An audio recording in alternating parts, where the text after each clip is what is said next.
Hello and welcome back to DROD Advanced Concepts 2. Going right into tar stuff. Tar, one of my favorite elements in the game, possibly my favorite element from King Dugan's Dungeon, which is the original DROD game. I just think it's such a fascinating idea. And part of it is that I love watching stuff grow, like Briar or Tar or Creep from StarCraft. It's just very satisfying to see things spreading out and occupying space. It's just something I enjoy. But here, with Tar, the fact that you can only stab it on the side and not in the corner makes it quite interesting. There's a bunch of unique situations you can find yourself in using Tar. And definitely even compared to Mud and Gel, the other two Tar stuff types, Tar is by far the superior substance. I'm definitely Team Tar Technician for me. Those Mud coordinators don't know what they're doing. A cheap imitation anyway. So, as for this, the reason this isn't going to work is I'm stuck here. I have to wait for this to grow, but I'm not going to be able to kill the Tar Mother. I'm not going to be able to get out. That's going to be the issue, isn't it? Wait, why is this an issue? No, it's an issue. It's an issue because this gate's never going to drop, because this is going to be a 4x4, and if I cut it the wrong way, well, with the 4x4, I'm only going to be able to cut down to 2x2 blob. Then it's going to grow, which is going to put it onto one of these pressure plates, which is going to close this, because I need to control it in order to kill it to get rid of this. Now, if I don't get rid of this, I can't just go in and kill the eyes, but I need to be able to go in and kill the eyes because the eyes themselves are on Tar. Okay, so yeah, there's no way to actually solve this, so I'm not even going to try. I know that it's impossible, just from taking a look at that. Tarstuff could be a major problem. Beethro is acquainted with all three types and knew how to cut them, but when it came to problems that involved simultaneous cutting of Tarstuff parity, Beethro knew he was in over his head. All this and more in the Tarstuff Annex by Jut. Not an architect I know a lot about. Okay. Exit Tarstuff tutorial. Crossroads. Oh boy. Finish Tarstuff tutorial. Start with tutorial. So is this going to be all three Tarstuffs, or is this going to be... Yep, it's going to be all three Tarstuffs. Okay. Tarstuff is a gooey substance that comes in three types. Tar, which is blue, Mud, which is red, and Gel, which is green. Examples of all three can be seen above, yes. Oops, wrong button. Normally... Oh, okay, first of all, this is going to be an automatic first place tie by the time I get to that Conquer token. So let's not bump. Normally, Tarstuff hides anything underneath it, although for cheap puzzles, allowing for cheap puzzles like mazes covered with Tarstuff. Stepping on a vision token makes Tarstuff transparent. Also, I think this was added in 5.0, so Second Sky. The Tarstuff, you can just lower the alpha automatically, which I have done. I like it at half opacity because I can kind of see what's underneath it, but it's still... Like, if you have it all the way down, it's like you can't see it at all. But yeah, because of that, Tarstuff token, the vision token does nothing for me. There, that's better. Now you can see what kinds of things can be hidden beneath Tarstuff. Okay. So yeah, various walls, trapdoors. Yeah, trapdoors on Tar. Tar on trapdoors is an unfortunate combination that showed up a few times in Architects Edition era holds. And I'm sure going into Journey to Rooted Hold, it'll be the same. Hot tiles, platforms, sure. This is going to be interesting. I'm not going to be able to pull the platform, am I? I don't remember actually. I don't think I can. Stairs under. That's a nasty way you can hide stuff. Tunnels. Yeah, I think there's a secret hidden with that in one of the official games. It was kind of annoying. Not potions, scrolls, or tokens.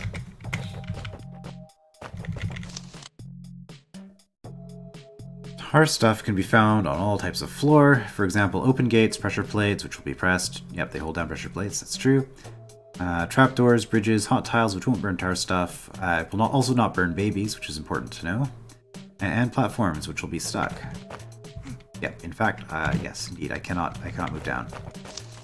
Tar stuff can also exist on top of all types of walls and closed gates, as well as on stairs and tunnels, which won't function while covered. Pits and water cannot be covered.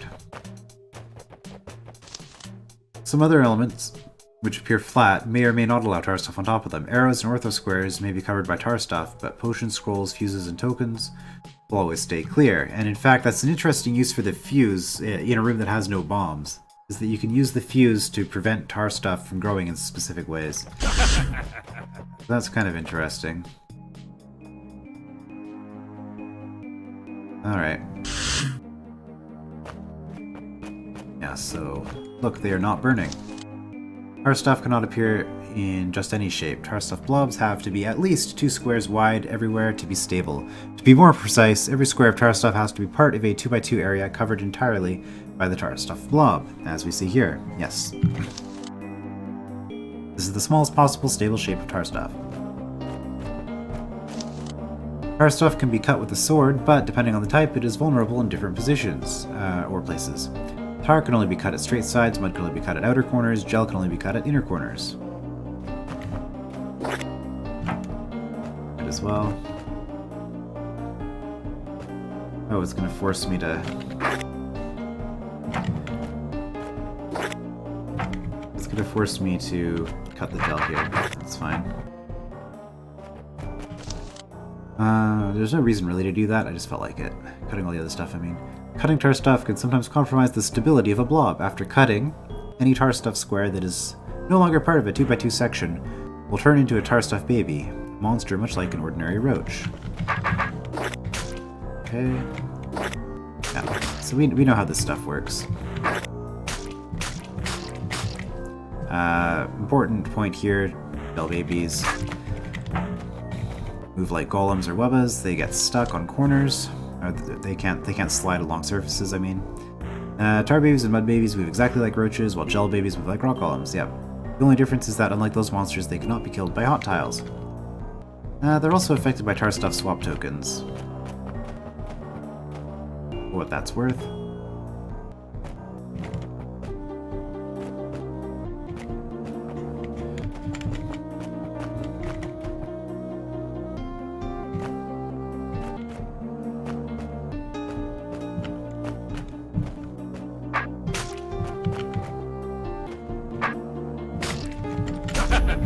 Alright. There are a few other ways to remove tar stuff. Explosions will blow up any tar stuff within range. Good. When briar grows, it destroys any tar stuff in its path.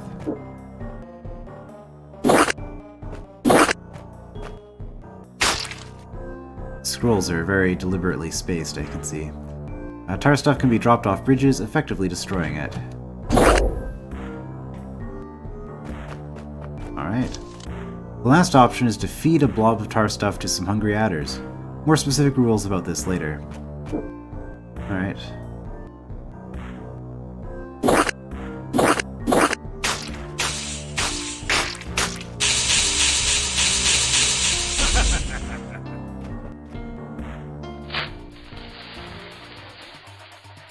Alright, so yeah, so you see fuses being used to prevent growth.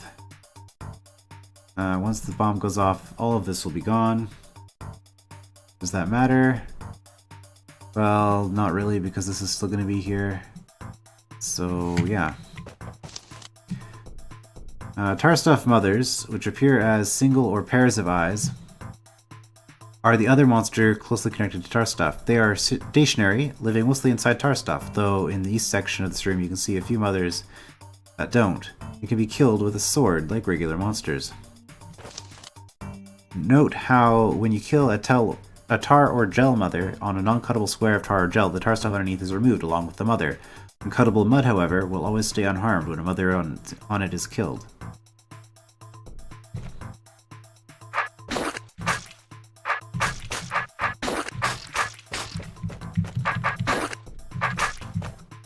Oh, I actually have to go through here.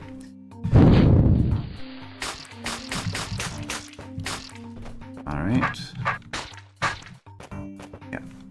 Can't cut that mud. Mothers also affect the stability of Tarstuff. For example, a 1 square mother can exist top of a single square of stable Tarstuff. In fact, a square of Tarstuff is always stable when there is a mother on top of it.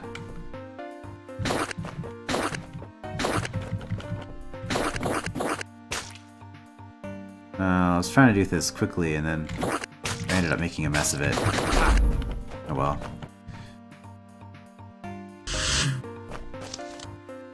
If there is a mother in the room, then every 30th turn its matching tar stuff can expand. So this is like super basic tutorial stuff still. Tar and mud mothers cause all tar and mud in a room to grow. Gel mothers only affect gel directly connected to it. When a mother makes tar stuff expand, each square of tar stuff will grow to cover the 8 adjacent squares, provided there is no obstacle. Tar stuff grows onto a square where it will not be part of a stable blob. A baby will be formed on that square instead. Walls, gates, stairs, and tunnels are regarded as obstacles during growth. Tar stuff will not grow there, even if it partially covers those obstacles already. Orthosquares and arrows are also regarded as obstacles. All the other elements on which tar stuff can exist may be covered by new growth. For example, the mud will grow over the pressure plate and activate it. The northeast gel blob won't grow at all, as there is no mother inside it, right, because gel is the exception. To the right, you can see how babies are formed when the tar attempts to grow into the small spaces between the obstacles. The far right configuration shows that a stable square can be formed that is not attached to the blob it grew from, right, because it's going to try to grow in all 4 at once, and then it'll stabilize before becoming 4 babies. And yep, this hit that, which allows us to get in here.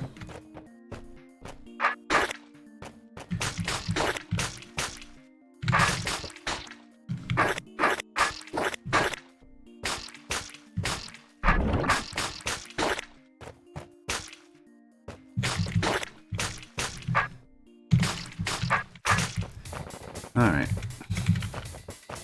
Good deal, now we just have to kill all the tar babies.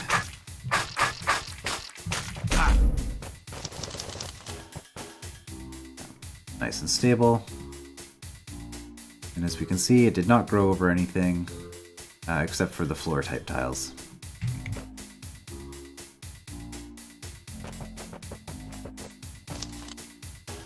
Tarless mothers will always spawn tar stuff underneath themselves, even when they are on top of an obstacle tar stuff cannot grow onto.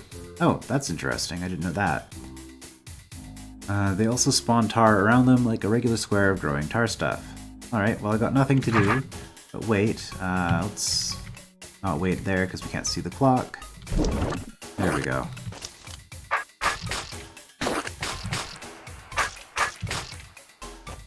Alright, no choice but to kill that way. The gel below won't grow because the mothers are not connected to the blob, even though they are adjacent. Okay. Yeah, I guess that's true. Gel's only connected through squares that would be stable without a mother. So if I stab this now, they're just gonna spawn a bunch of extra gel babies, right? Yes.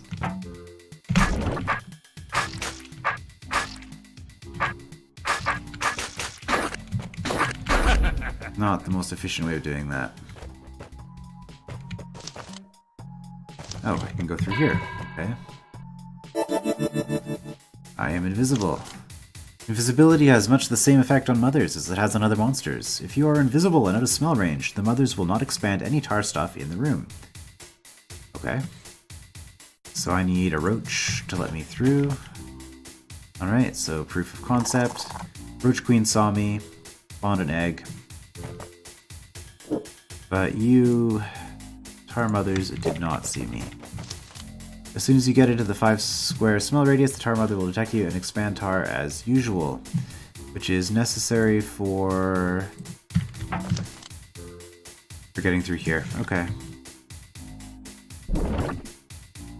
This. Okay, so this is going to show off the next cool thing here.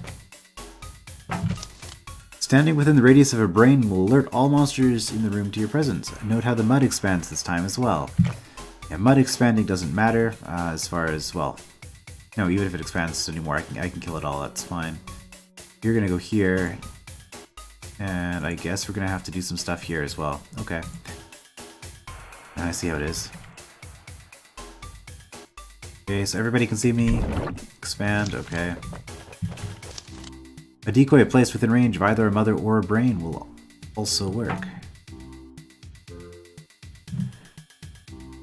Okay, so this is telling me is I have to wait until then, and that was within the range of the brain, not within the range of the tar mother. And I have to wait again. Oops, that's not gonna work. Yeah, I have to go on 28, 29, and 28. There it goes. Turn 29 place, and it grows, and then the tar, or the briar gets rid of it. And then finally, let's not be invisible in that way. I can continue growing.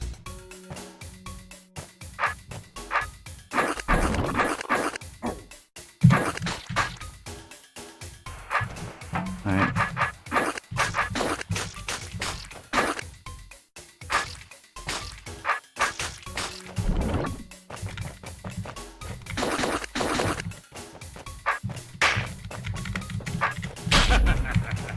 Alright, close enough.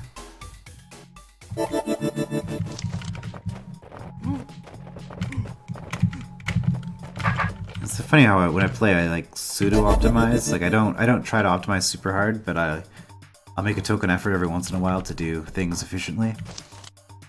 Black gates and sister gates open and close on the following 2 Tarstuff related events. The first event that will toggle black gates is when mother with no Tarstuff underneath spawns in a room with no Tarstuff in it.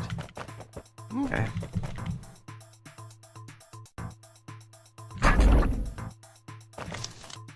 The other event is when all Tarstuff in a room is destroyed. Removing this gel blob toggles the gates once more.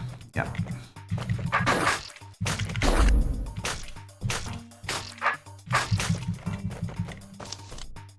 Note that black gates can toggle more than once within the same turn. Before you clear the tar in the following chamber, try waiting until the mud mother is about to expand.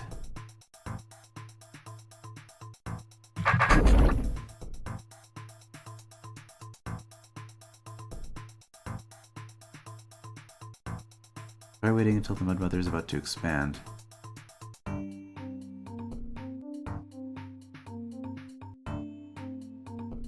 What? Before you clear the tar in the following chamber. Am I waiting until... Oh, I see. So what it's saying is... wait until... now, and then do this. And they should toggle twice in the same turn?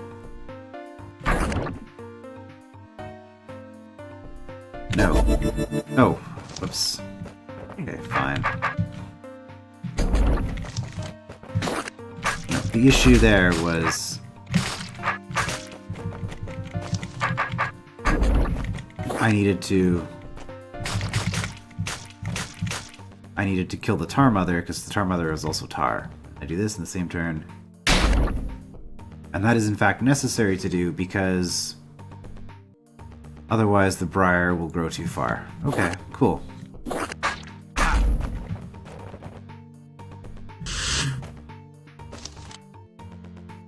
All monsters, except for adders, will regard Tarstuff as an obstacle. Conflict gazes will be blocked, and brains will direct their paths around it. Brained adders will still ignore Tarstuff though, right? Pretty sure? As in, the brained adders will treat Tarstuff as an obstacle? I'm not actually sure about that, but I'm pretty sure. Yeah, conflict gazes will be blocked, they go around. Okay.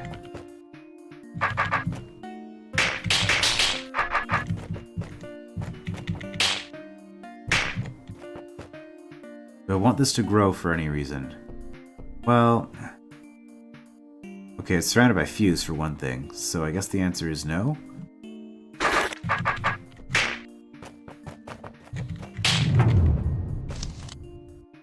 Watch out though, eyes can see through Tarstuff, so mind your steps. Okay.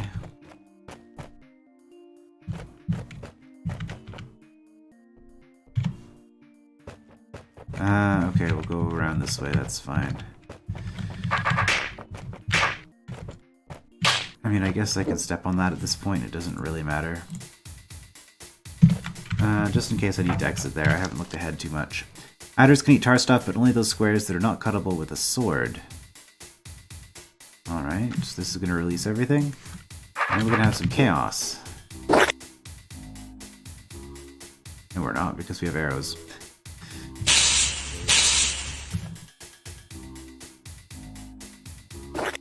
Alright, so we have to stab this one because the adder can't do it, adder can't do it, adder can always eat hell. That is a consequence of the rule that we were just told. That's fine, actually, I can...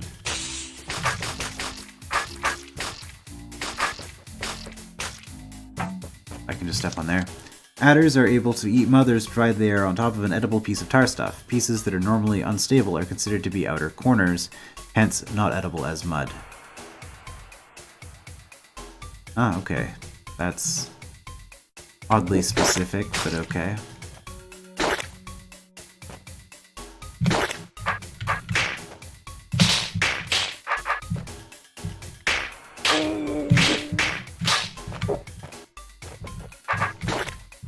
This kind of makes sense, I guess.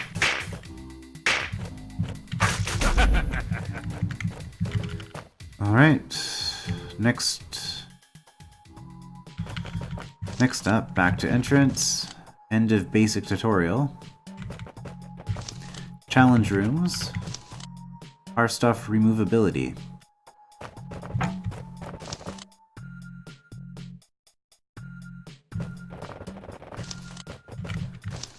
Shortcut into Tarstuff removability.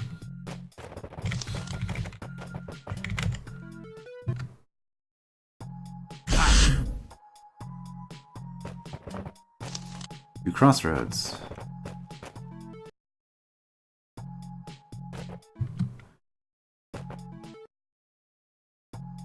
Doesn't matter which way I go. Okay. Cool. We opened up a shortcut. And we got a bunch more stuff to do. Well, we finished the basic Tarstuff tutorial, and honestly, that's probably a decent enough place to stop. Given that I also had that 10-minute Wraithwing episode in this part as well. So yeah, a couple of shorter episodes today. But we'll get on to Tarstuff removability in the next part. I will see you then.